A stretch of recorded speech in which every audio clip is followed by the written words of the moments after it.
Welcome to Penrose Learning, where we make understanding easy. You start by confirming Hyperos version and taking a quick backup of the launcher config so you can restore if needed.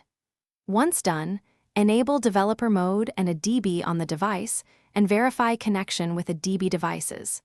Next, fetch the official launcher package or OTA build to your workstation.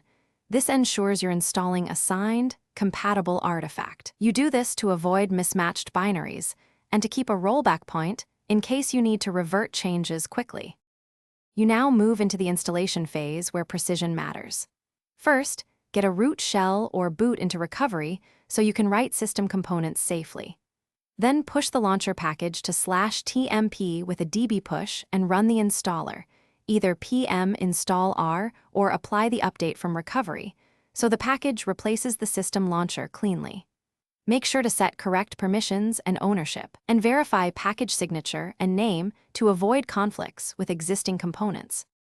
You finish by rebooting the device and letting Hyperos initialize the new launcher. Then clear cache or data if you see stale icons or crashes.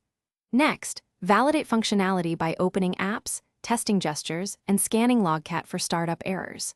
If anything fails, restore the backup you made or check SE Linux context and file permissions. These often block new system components.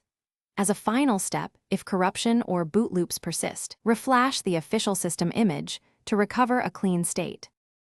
Thanks for watching. If this was helpful, leave a like and consider subscribing. See you next time.